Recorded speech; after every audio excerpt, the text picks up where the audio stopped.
हरे कृष्ण। सभी सज्जन कृष्ण प्रेमी भक्तों, श्रीमद् भागवत गीता श्रवणकारी भक्तों को हमारा इस श्रीमद् भागवत गीता का धारावाहिक कार्यक्रम में स्वागतम है। अभी हमारा एक एक करके आज हमारा श्रीमद् भागवत गीता का प्रथम अध्याय का 29 नंबर 29 नंबर श्लोक हम आस्वादन करने जा रहा हूँ। तो आप भी हमारा साथ सुनते रहे, अच्छा लगेगा, बहुत कुछ सीखने की भी अवसर मिलेगा आपको। तो चलिए शुरू करते हैं। नमो ओम विष्णुपादाय कृष्ण प्रेष्ठाय भूतले श्रीमते भक्ति वेदांत स्वामिनिति नामिने नमस्ते सरस्वती देवे गौरवाणी प्रचारिणे निर्विशेष शून्यवादी पाश्चात्य देशतारिणे वांछा कल्पतरुर्भ्यश्च कृपा सिंधु व्यवच पतितानां पावनेभ्यो वैष्णवेभ्यो नमो नमः। जय अनंत कोटि वैष्णव वृंद की जय, श्रील प्रभुपाद की जय, श्रीमद् भागवत गीता श्रवणकारी भक्त वृंद की जय, निताय गौर चेतनाथ प्रति प्रमानंदे हरि बोल। हरे कृष्ण। ओम नमो भगवते वासुदेवाय। ओम नमो भगवते वासुदेवाय। ओम नमो भगवते वासुदेवाय। श्रीमद् भागवत गीता प्रथम अध्याय श्लोक नंबर 21 श्लोक। विपूतश्च शरीरे मे रोमहर्षश्च जायते गांडीवं संशते हस्त्वात् त्वक चैव परिध्वज्यते। विपूतश्च शरीरे मे रोमहर्षश्च जायते गांडीवं संशते हस्तात् त्वक चैव परिध्वज्यते। हरे कृष्ण। अभी इस श्लोक के ऊपर श्रील प्रभुपाद के द्वारा जो हिंदी अनुवाद है वो हिंदी अनुवाद हम सुनेंगे। अनुवाद। मेरा सारा शरीर कँप रहा है, मेरे रंगटे खड़ी हो रहा है, मेरा गांडीव धनुष मेरे हाथ से सरक रहा है और मेरी त्वचा जल रही है। मैं फिर से एक बार पढ़ रहा हूँ। मेरा सारा शरीर कँप रहा है, मेरा रंगटे खड़ी हो रहा है और मेरा गांडीव धनुष मेरा हाथ से सरक रहा है और मेरा त्वचा जल रही है। हरे कृष्ण। जय श्रील प्रभुपाद की जय। तो अभी हम लोग इस श्लोक के ऊपर श्रील प्रभुपाद का द्वारा जो तात्पर्य है उस तात्पर्य के ऊपर आधार कर इस श्लोक से हमें जो कुछ सीखना, जो कुछ ज्ञान हमें मिलेगा वो हम देखेंगे। यहाँ पर श्रील प्रभुपाद ने बहुत अच्छा से ये हमें सुनाया जे शरीर में दो प्रकार का कंपन होता है और रंगटे भी दो प्रकार से खड़ा होता है। ऐसे या तो आध्यात्मिक परमानंद से और नहीं तो भौतिक परिस्थितियों में अत्यधिक भय उत्पन्न होने से हमारा ऐसा परिस्थिति होता है। आपका शरीर काँप रहा है, रंगटे खड़ा हो रहा है, त्वचा में जलन आ रहा है। इसके मतलब है दो कारण से हो सकते, दो कारण। एक तो आध्यात्मिक परमानंद। आप आध्यात्मिक जीवन में इतना खो गई जो आपको जीवन में और कुछ भी इस भौतिक जगत का कोई अनुभूति नहीं है। सिर्फ परमात्मा परमेश्वर भगवान श्री कृष्ण को ही आप याद कर सकते। तो इसीलिए इस परिस्थितियों में जो परमानंद होता है उस परमानंद में ऐसा होता है अश्रु बहना, शरीर कांपना, रंगटे खड़ा होना, ये होता है। और जब भौतिक जगत में कोई प्राण हानि का कोई आशंका, कोई ऐसा क्षति का भय है, कोई ऐसा हानि होने का संभावना का भय है जो आपको सहन करने का कोई इतना भी क्षमता आपके पास नहीं है। उस समय में आपको शरीर में कंपन अनुभव होगा। ये बहुत अनुभवी बात है हमारा जीवन में। आपका भी आप ऐसा देखा जाए, कभी कभी ऐसा होता है, कोई ऐसा जो संवाद हमारे पास आता है जो हमें सुनने से हमारा मुख सूख जाता है, हमारा चोख से, हमारा आँख से अश्रु निकालते हैं, हमारा शरीर में कंपन अनुभव होता है। तो इस भौतिक जगत का जो खोने का भय है वहाँ से होता है। सबसे ज़्यादा भय प्राण हानि का, सबसे ज़्यादा भय प्राण हानि का। तो यहाँ पर हमें विचार जो विषय ऐसा है, अर्जुन का परिस्थिति किसके कारण हुआ।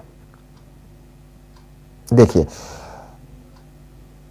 आध्यात्मिक जगत में कोई भगवान का साक्षात्कार ऐसा मिलता है, साक्षात्कार होता है भगवान को साथ, तो उस परिस्थितियों में कभी भय नहीं होता, कभी भय नहीं होता। तो भय आया, इसका मतलब है उनका खोने का कोई आशंका है, और आध्यात्मिक जगत में खोने का कोई आशंका नहीं है। तो इसके कारण इस अवस्था में अर्जुन के जो लक्षण, ये भौतिक भय अर्थात जीवन के हानि के कारण है, जीवन का हानि। अर्जुन ने उनको जो ऐसा एहसास हुआ जे इस युद्ध भूमि में हमारा संबंधियों को मृत्यु निश्चित। हम युद्ध करने के लिए आए, राज्य के लिए युद्ध करने के लिए आए, लेकिन राज्य में रहेगा कौन। आप एक बार सोचिए, आप एक घर बनाने के लिए मन में आप चिंतन कर रहा है, लेकिन जब ऐसा आपको मन में निश्चय होगा जे घर पे रहेगा कौन, तो क्या उतना स्प्रिय आपको हृदय में रहेगा जितना स्प्रिय से आप घर बनाने के लिए आप शुरू किया। एक बार थोड़ा सोचिए। इस भौतिक जगत में हमारा पास, आपके पास कुछ भी हो, तब तक वो सुख नहीं देते जब तक आपको आसपास में, अगल बगल में आपको संबंधी, आपको आत्मीय, सबको अंदर वो सुख बटा ना जाए। उस सुख से आपका सुख वर्धन होता है, नहीं तो दुख ही दुख है। अर्जुन ने देखा जे हम जब हमारा राज्य मिलेगा तो संबंधी नहीं रहेगा, हमारा पितामह वहां पर नहीं रहेगा, हमारा गुरु द्रोणाचार्य हमें वहां पर नहीं मिलेगा। ये जो प्राण हानि का भय, ये भय इतना उच्च स्तर में चला गया, इतना उच्च स्तर में चला गया, अर्जुन को इसी परिस्थिति को सामना करना पड़ा। अर्जुन की परिस्थिति देखिए, उनको शरीर कांप रहा है, रंग में खड़ा हो रहा है, उनको हाथ में एक अर्जुन जैसा धनुर्धर, अर्जुन जैसा महावीर, पराक्रमशाली वीर, उसको हाथ से उनका खोत जो गांडीव धनुष सरक रहा है। एक बार जरा सोचिए, ये परिस्थिति कितना भयावह था उनके लिए। आपको हाथ से कोई कुछ निकल जा रहा है तो आपको बॉडी का सिचुएशन एक बार विचार कीजिए। आप थोड़ा समय चिंतन कीजिए जे क्या परिस्थितियां थे। एक इतना बड़ा पराक्रमशाली वीर अर्जुन, उनको हाथ से उनको गांडीव सरक रहा है, उनको ताकत नहीं है और पकड़ कर रखने का जो शक्ति चाहिए उनको शक्ति अभी नहीं है। ऐसा परिस्थिति अर्जुन को जीवन में आया, ऐसा परिस्थिति। हम भगवान से प्रार्थना करें हमारा जीवन में कभी भी ऐसा परिस्थिति ना हो, ना आए। किसी भी परिस्थिति, किसी भी अर्जुन को जितना परिस्थिति सामना करना पड़ा वर्तमान भौतिक जगत में, ऐसा परिस्थिति किसी को आज तक किसी को सामना नहीं कर पड़ा। इतना भयानक परिस्थिति। आज तो लोग स्वार्थी है, किसी को मारने के लिए उनको क्या, वो अर्जुन को लिए ऐसा सोचेगा, अर्जुन जैसा महान वीर और साथ में साधु सुलभ मनोभाव योद्धा आज भी है। अर्जुन भी योद्धा, उस टाइम भी योद्धा थे। आज शत्रु के सिर्फ शत्रु ज्ञान करते हैं, लेकिन अर्जुन जैसा धनुर्धर, अर्जुन जैसा महान पराक्रमशाली वीर वो शत्रु को भी संबंधी समझते। मिलेगा ऐसा वीर कभी? और ऐसा वीर नहीं मिलेगा तो अर्जुन को मनोभाव आपको कैसे देखने का सौभाग्य मिलेगा। इसीलिए गीता पाठ कीजिए, महाभारत पाठ कीजिए, तब भी आपको अर्जुन को देखने का सौभाग्य मिलेगा। हाँ, इस बात में ऐसा ना सोचिए जो हाँ प्रभु सास में अर्जुन को देखने का, इस भौतिक आंख से तो आप नहीं देख सकते, लेकिन उनको चरित्र श्रवण से आपको हृदय में अर्जुन प्रकटित होगा, प्रकटित रूप से आप देख सकते हैं। लेकिन हृदय के अंदर में, भौतिक जगत में नहीं है, हमारा पास ऐसा समय भी नहीं है। अश्वत्थामा है, लेकिन देखने के लिए जो आँख चाहिए भौतिक दृष्टि से उनको देख नहीं सकते। आज भी अश्वत्थामा है, किसी को मिल जाए तो पूछिए उनसे वो सिचुएशन क्या थे।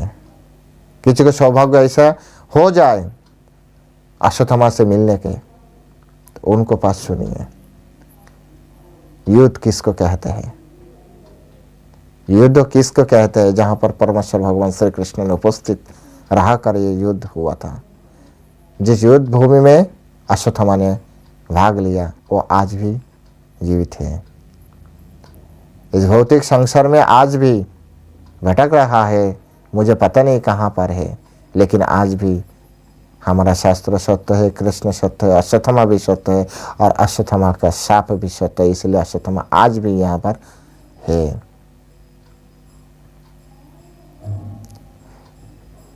तो इस सारी लक्षण से हमें ऐसा ही पता चलता है जो अर्जुन का हृदय कितना कोमल था और किसी प्रकार से, किसी हालत से उनको पितामह, गुरु द्रोणाचार्य, उनको भ्राता, किसी को खोना नहीं चाहता है। युद्ध तो जीतना है, लेकिन खोना नहीं चाहता है। ये जो एक स्थिति है ना, स्थिति के विचार के योग्य है। यहां से हमें सीखना है।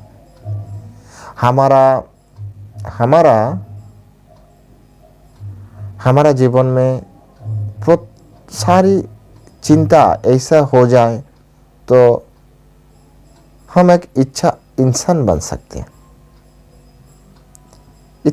इंसान बन सकते हैं। तो यहाँ से हमें यही शिक्षा मिलने वाला है, यही शिक्षा मिलेगा। हम तो ऐसे सीख ले रहा है। आपको क्या शिक्षा आप ले रहा है, तो आपको चिंतन शक्ति जैसा है, जैसा कोमल हृदय होना है। शत्रु को भी शत्रु ना समझकर मित्र समझना है। भौतिक जीवन में कभी भी हमारा ऐसा परिस्थिति है तो हमें देखना है जो हम किसके लिए हम आध्यात्मिक परमानंद से हमारा शरीर काँप रहा है, और नहीं तो इस भौतिक जगत में कुछ खोने का भय से, विशेष प्राण हानि का भय से हो रहा है। यद्यपि ये दोनों ही, इसमें भौतिक जो भय ये अच्छा नहीं है, बाद में हमें पता चलेगा, कृष्ण ने समझाएगा, आपको भी पता चलेगा। यद्यपि आपको पता है तो यहाँ से यही शिक्षा लेना है। तो आज इतना ही, ये शिक्षा हम मन में धारण करने के लिए जितना आशीर्वाद, शक्ति और धैर्य दरकार है, कृष्ण से हम प्रार्थना करेंगे। जय कृष्ण, आप हमारा उतना धैर्य, उतना शक्ति, सामर्थ्य दीजिए जो हमारा हृदय ऐसा कोमल हो जाए और शत्रु को भी खोने का जो डर वो हमारा हृदय में बैठे, और साथ में साथ यहाँ से परमानंद का जो प्राप्ति का जो अवसर वो भी हमें मिल जाए। हरे कृष्णा। जय श्रील प्रभुपाद की जय।